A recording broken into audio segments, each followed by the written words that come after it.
François Legault est à Sept-Îles. On va vous présenter son point de presse en direct dans les prochaines minutes, dès qu'il se présente. Où ça va un peu mieux ce matin à Sept-Îles. D'abord, vous voyez les flaques d'eau. Là, il pleut encore, je crois. On annonce de la pluie encore dans les jours à venir, contrairement à l'Abitibi, où les prévisions météo, là, beaucoup plus à l'ouest. C'est encore du temps sec, du temps chaud pour la semaine. Donc, en attendant, on va parler donc de ces feux de forêt. Christian Messier, professeur d'écologie forestière à l'UQAM et à l'Université du Québec en Outaouais. Monsieur Messier, bonjour. Bonjour, M. Dumont. Alors, ça arrive particulièrement tôt cette année. Comment vous expliquez ce phénomène particulier? Bien, écoutez, on a eu des températures très chaudes dès le mois d'avril. On a eu des températures au-dessus de 20 degrés. La neige a fondu rapidement. Et évidemment, il me semble qu'on a eu le mois d'avril le plus froid de l'histoire, là. Non? Oui, c'est vrai, au début du mois d'avril, mais vers le milieu avril, il y a eu des températures très chaudes, ça l'a fondu. Après ça, le froid est revenu. Mais le problème, c'est qu'il pleut pas beaucoup depuis plusieurs semaines et c'est le moment idéal au printemps avant que les feuilles là, des arbres feuillus sortent. À ce moment-là, les risques de feux de forêt sont augmentés et je dirais que ça fait plusieurs années qu'on s'attend à une grosse année comme ça. Donc, on n'est pas très surpris par l'étendue des feux. C'est quelque chose qu'on prévoit là, avec l'augmentation des températures, des sécheresses causées par les changements climatiques. Oui, parce que d'un côté, on entend beaucoup là, ces jours-ci, les changements climatiques, il faut s'attendre à plus de feux de forêt. En même temps, hier, je regardais les statistiques là, du ministère fédéral des Ressources naturelles. Et depuis 1980, il n'y a pas vraiment d'augmentation, ni le nombre de feux, ni les superficies. Il y a des très mauvaises années comme 1989, 94, 95. Il y a d'autres années, exemple en 2020, il n'y a presque pas eu de feu. Mais c'est en dents d'ici comme ça. Mais est-ce que vous sentez qu'il y a une augmentation ou vous prévoyez dans les prochaines années une augmentation significative? Mais vous avez raison que c'est en dents d'ici. Ça, c'est normal. Hein? Il peut y avoir des années où il va y avoir une période très sec comme on a actuellement. Mais en fait, la tendance est à l'augmentation depuis les années 60. Peut-être depuis les années 80, il y a eu une petite pause, mais depuis les années 60, on voit clairement une augmentation. Et tous les modèles qui prédisent les changements climatiques nous disent qu'il va y avoir plus de feux sur l'ouest du Québec, moins du côté est parce qu'il y a plus de pluie, mais surtout une grosse augmentation en Alberta et en Colombie-Britannique. Et donc, ce qu'on voit actuellement là, au Québec, c'est plutôt dans ce qu'on prévoyait qui devait arriver. Il ne faut pas oublier que des feux de forêt, c'est naturel, ça se produit normalement dans les forêts, c'est même bon pour la biodiversité, ça crée des habitats propices pour beaucoup d'organismes qui ont besoin de feux de forêt. Mais avec l'augmentation qu'on voit, le risque, c'est qu'on va avoir de plus en plus de feux de forêt, de plus en plus intenses, et qu'il y a des forêts qui sont mal adaptées à ces feux de forêt-là, qui risquent de brûler et ne pas se régénérer normalement. Est-ce qu'on doit se préparer davantage? Est-ce qu'on doit se préparer mieux? Question simple, une organisation comme la Sopfeu, là, son nombre d'avions, de pompiers, son budget annuel, est-ce que c'est des choses qu'il faudra repenser selon vous? Oui, je pense que oui. Évidemment, il faut savoir que pour contrôler tous les feux sur tout le territoire du Québec, il faudrait peut-être 20 fois plus de pompiers de ressources, ce qui est impossible. Ce qu'on essaie de faire, c'est vraiment protéger les municipalités, les constructions humaines. Mais je pense qu'on peut aussi commencer à diversifier nos forêts, planter peut-être plus d'espèces feuillues en forêt boréale, parce qu'on sait que les feuillus sont beaucoup moins sensibles au feu et moins propices à la combustion le printemps. Et donc, je pense qu'il faut commencer à adapter nos forêts au risque des incendies forestiers, au risque des sécheresses, parce que sinon, on risque d'avoir de plus en plus de feux de forêt. Et je pense que ce qu'on voit là, cette année, c'est vraiment un genre de précurseur qui nous attend dans le futur. Et on devrait commencer à intervenir là, pour adapter nos forêts pour réduire ces risques-là. M. Messier, il y en a d'autres, mais disons, il y a deux grandes origines, a priori, au feu de forêt. L'origine naturelle, c'est souvent la foudre. Ça a été ça à la fin de la semaine passée. Il y a eu quelques orages électriques qui sont responsables de plusieurs feux de forêt. L'autre origine, c'est l'être humain, un feu dont on n'a pas pris le soin de bien éteindre ou même, on dit dans certains cas, quand c'est tellement sec en forêt, là, des aiguilles de pin ou de sapin au sol, une étincelle par une scie à chaîne ou une étincelle par un véhicule, ça peut être assez pour amorcer un feu. Bon, est-ce que les feux d'origine humaine sont assez nombreux pour, je sais pas, devoir changer nos politiques, les loisirs en forêt, etc., les revoir à certaines périodes? Ou est-ce que c'est vraiment la foudre? Ça, c'est assez difficile à éviter, là?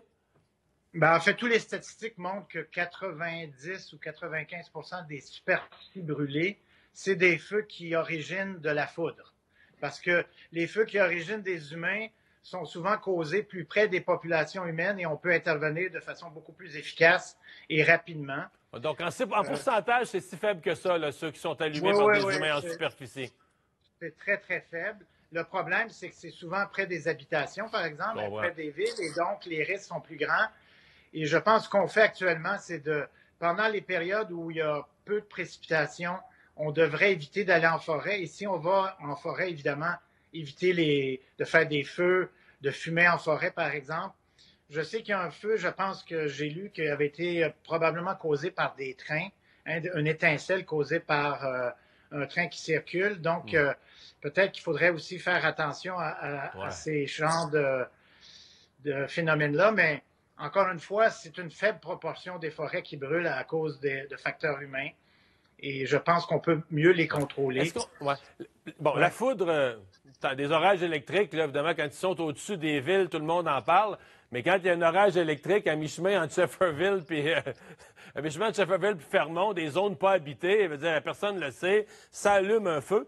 Est-ce qu'on est bien équipé pour la détection, là, satellite et autres? Est-ce que le Québec est bien équipé, le Québec, le Canada, pour rapidement être informé ou voir qu'il y a un feu qui a été allumé? Bien, je peux vous dire qu'on devrait être fiers de ça. On a un des systèmes les plus efficaces, les plus à l'avant-garde, avec satellites, photos aériennes, avions qui se promènent. On a vraiment un système qui est très efficace et on a besoin d'un système comme ça parce que les superficies, vous imaginez, sont énormes. Mais malgré ça, quand il y a des périodes de sécheresse comme on a actuellement et le nombre de feux qu'on a, même quand on les détecte rapidement, on n'a pas la capacité d'intervenir. Donc, probablement, il va falloir augmenter notre capacité d'intervention parce que l'idée, c'est qu'on peut intervenir dans les premières heures après qu'un feu est allumé, mais après ça, c'est impossible de le contrôler. On peut juste peut-être éviter qu'il se propage dans des milieux habités, mais sinon, le feu va s'éteindre de lui-même après plusieurs semaines, voire plusieurs mois. Donc, l'intervention le plus rapidement possible par avion, citerne, c'est la meilleure façon là, pour diminuer peut-être les grands incendies. On parlait de plusieurs semaines, plusieurs mois. On va y revenir dans un instant là, sur ce qu'on risque de vivre durant tout cet été. Mais d'abord, vous parlez de force d'intervention plus grande. Il y a une idée qui a circulé. Est-ce que l'armée canadienne, mais je sais que l'armée, on a de la misère à recruter, puis c'est pas simple, mais est-ce que ça pourrait être le genre de mission où l'armée canadienne se donne une unité spécialisée? Là, ils sont venus aider sur la Côte-Nord, mais se donne des unités spécialisées, équipées. Bon, parce que, bon, une année, c'est en Nouvelle-Écosse, l'autre année, c'est au Québec, l'autre année, c'est en Alberta, mais qui puissent d'un endroit à l'autre se déplacer, une unité choc pour aller aider lorsqu'il y a une région qui est plus touchée par des feux. Oui, tout à fait. Bien qu'il faudrait qu'il y ait une formation quand même sur les feux de forêt parce qu'il faut faire très, très attention. Hein. Les feux de forêt, le problème, c'est que ça peut nous encercler. Souvent, ce n'est pas le feu qui va causer des dommages ou même causer des mortalités, mais c'est le manque d'oxygène. Hein. Quand il y a beaucoup de feu, ça consomme tellement d'oxygène qu'il manque d'oxygène. Donc, il faut des gens bien formés, bien équipés. Mais je pense que oui, l'armée pourrait jouer un rôle, évidemment. Ouais. Bon, on le sait, un feu là, dans l'espèce de mousse, là, le fond d'une forêt, l'accumulation des feuilles, des branches. Le feu peut couver longtemps, peut dormir très longtemps dans le sous-sol de la forêt. Et là, il y a des gens qui disent, avec le nombre de feux qu'on a d'allumés, on en a pour l'été, il y en a qui vont... On va penser qu'on a pris le contrôle, ils vont repartir. Qu'est-ce que vous avez comme regard là-dessus? Est-ce qu'une bonne semaine de pluie, est-ce que ça va mouiller le sous-sol de la forêt suffisamment pour tout éteindre? Oui, habituellement, une bonne semaine de pluie, ça va jouer ce rôle-là. Mais je rappelle qu'il ne faut pas toujours voir les feux comme étant une catastrophe. Hein. Des feux de forêt dans la forêt boréale, c'est un phénomène naturel. C'est ce qui a permis de maintenir des espèces comme les épinettes noires, les pins gris. Il y a plusieurs espèces d'oiseaux, d'insectes qui ont besoin des feux de forêt. Ça régénère les forêts, ça diminue la quantité de matière organique qui contiennent les éléments nutritifs. Donc, ça vient enrichir les jeunes forêts. Donc, les feux ont un rôle à jouer. C'est important dans la régénération des forêts. Mais le problème, évidemment, c'est l'augmentation, l'intensité, la récurrence de ces feux-là. Et on a peur qu'on va voir de plus en plus de ce que j'appelle des accidents de régénération, donc des feux qui reviennent tellement souvent que les arbres n'ont pas la capacité de produire des graines pour régénérer la forêt. On se retrouve avec ce qu'on appelle des landes forestières, donc d'immenses superficies sans forêt. Et là, il repousse quoi à ce moment-là? C'est pas régénéré par des arbres, il repousse de la cochonnerie, des branches.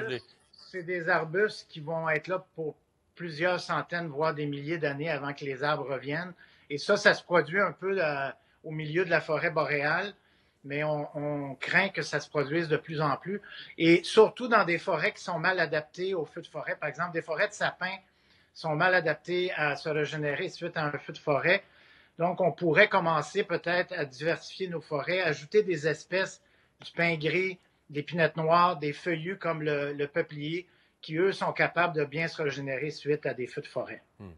Ça peut paraître mystérieux pour les gens. Vous avez mentionné tout à l'heure l'étincelle d'un train. Moi, je parlais de l'étincelle d'une scie à chaîne.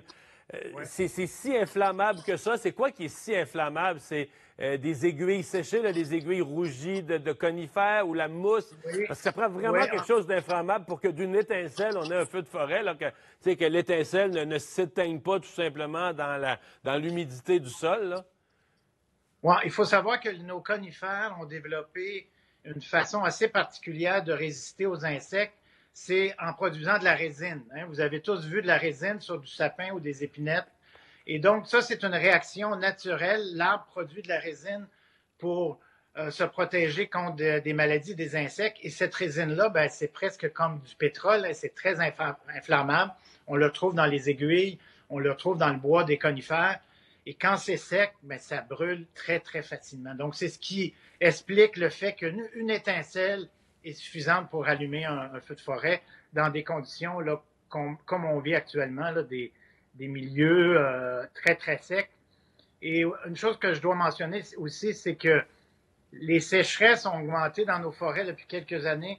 Monsieur Messier, c'est très intéressant. Oui. Vous êtes un expert, vous nous avez éclairé énormément, mais là, M. Legault arrive au micro. Il faut y aller. Merci beaucoup d'avoir été avec nous aujourd'hui.